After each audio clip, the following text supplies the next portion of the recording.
मैं doctor S R Regar, सहायक आचार्य, राजकीय विधि महाविद्यालय अलवर में अध्यापन का कार्य करवा रहा हूँ।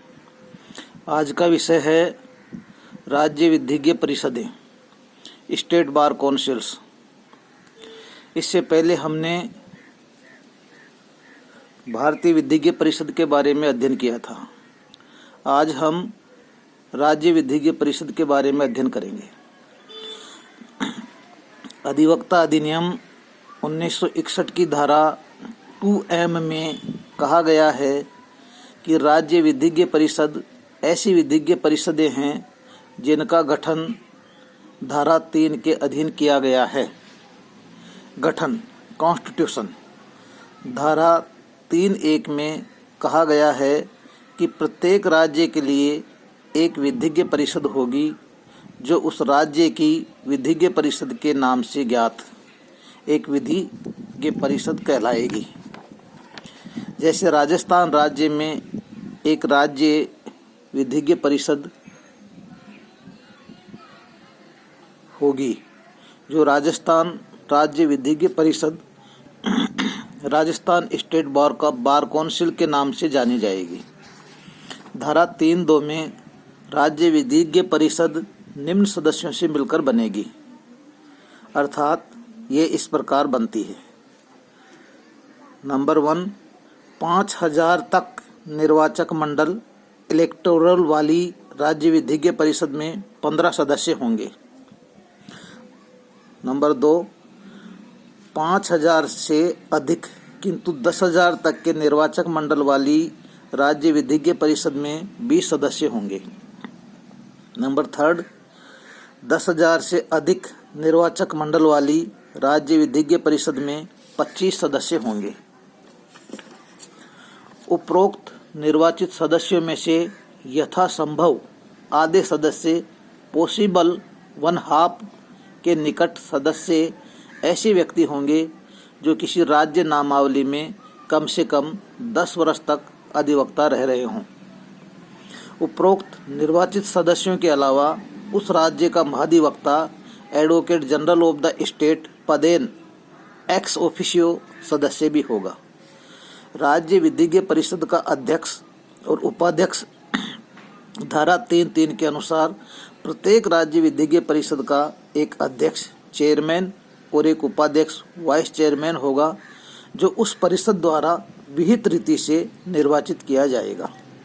सदस्यों की पदावधि terms of office of members धारा 8 में राज्य विधिज्ञ परिषद के निर्वाचित सदस्यों की पदावधि उसके निर्वाचन के परिणाम रिजल्ट के प्रकाशन की तिथि से 5 वर्ष निर्धारित है। इस अवधि में भारतीय विधिज्ञ परिषद अगले 6 माह तक बढ़ा सकती है। यदि अगले 5 या 5.5 वर्ष में राज्य विधिज्ञ परिषद चुनाव नहीं करा पाती है तो धारा 8(a) में भारतीय विधिज्ञ परिषद विशेष कमेटी स्पेशल कमेटी बना सकेगी। राज्य विधिज्ञ परिषदों का विधिक स्थिति legal status of the state bar councils धारा 5 के अनुसार राज्य विधिज्ञ परिषदों की विधिक स्थिति निगमित निकाय बॉडी कॉरपोरेट की तरह होगी, अर्थात राज्य विधिज्ञ परिषद निगमित निकाय के रूप में निम्न विशेषताएं धारण करेगी, अर्थात नंबर 1, शाश्वत उत्तराधिकार परपेचुअल सक्सेशन। दूसरा है सामान्य मुद्रा कॉमन सील। तीसरा है पृथक संपत्ति सेपरेट प्रॉपर्टी। चौथा है संविदा करने की शक्ति power to contract. Last and final वाद योग्यता कैपेसिटी टू स्यू और बी स्यूड। उपरोक्त विशेषताएं भारतीय विधिज्ञ परिषद की विधिक स्थिति में भी विद्यमान है, जिनका विस्तृत विवरण भारतीय विधिज्ञ परिषद में हम कर चुके हैं, अर्थात भारतीय विधिज्ञ परिषद की जो विशेषताएं हैं उनके बारे में विशेष व्याख्या भारतीय विधिज्ञ परिषद में कर चुके हैं। अतः उपरोक्त तत्वों विशेषताओं से स्पष्ट है कि भारतीय विधिज्ञ परिषद एक कंपनी की तरह निगमित निकाय है। उसी तरह राज्य विधिज्ञ परिषद भी होती है।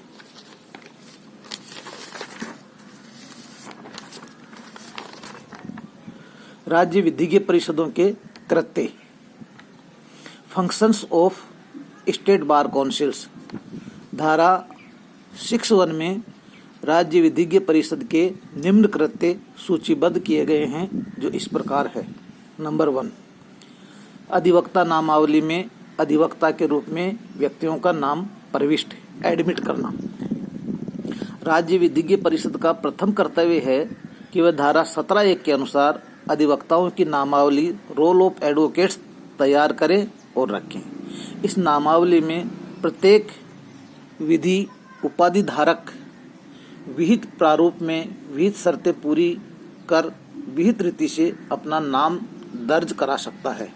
नंबर 2, अपनी नामावली के अधिवक्ताओं के विरुद्ध औचार मिसकंडक्ट के मामले ग्रहण करना और उनका अवधारण करना। राज्य विधिज्ञ परिषद का द्वितीय महत्वपूर्ण कर्तव्य यह है कि यदि राज्य नामावली में दर्ज किसी अधिवक्ता के विरुद्ध कोई औचार का मामला आता है तो उसे ग्रहण एंटरटेन करें और उनका निर्धारण करें। नंबर 3, अपनी नामावली के अधिवक्ताओं के अधिकारों राइट्स विशेषाधिकारों प्रिविलेजेज और हितों इंटरेस्ट की रक्षा करें। राज्य विधिज्ञ परिषद का कर्तव्य है कि वह अपने अधिवक्ताओं के अधिकारों विशेषाधिकारों व हितों की रक्षा करे। इसके लिए उसके पास राज्य अधिवक्ता संघों के कोई सुझाव आते हैं तो उन पर विचार कर कार्यवाही करनी चाहिए।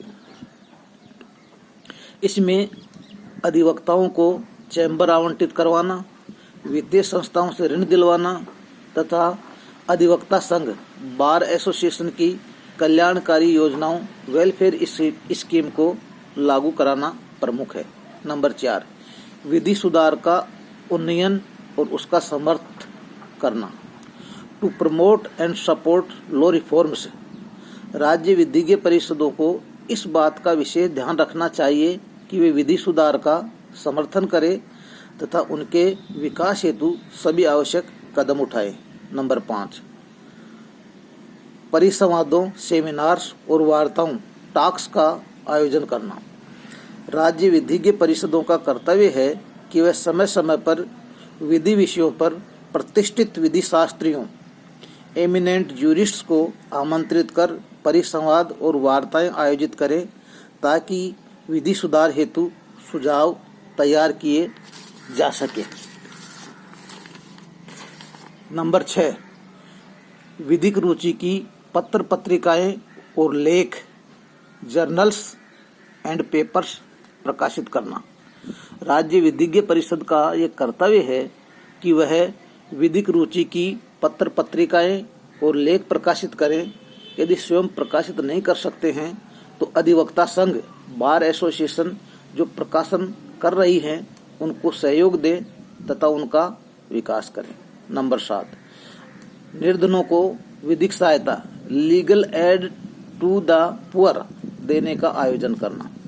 भारतीय संविधान के अनुच्छेद 39 में राज्य पर यह कर्तव्य आरोपित किया गया है कि वह इस प्रकार की विधि व्यवस्था करे कि कोई भी व्यक्ति न्याय से वंचित न रहे। इसी सपने को साकार करने के लिए अधिवक्ता अधिनियम की धारा 6(EE) में प्रावधान जोड़ा गया है कि राज्य विधिज्ञ परिषदें भी निर्धनों को विधिक सहायता देने के लिए कार्यक्रम आयोजित करें। इसके लिए विहित रीति का निर्धारण करें ताकि इच्छुक निर्धन व्यक्ति आसानी से विधिक सहायता प्राप्त कर सके। नंबर 8, निधियों का प्रबंध और उनका विनिदान करना। To manage and invest the funds of the bar council.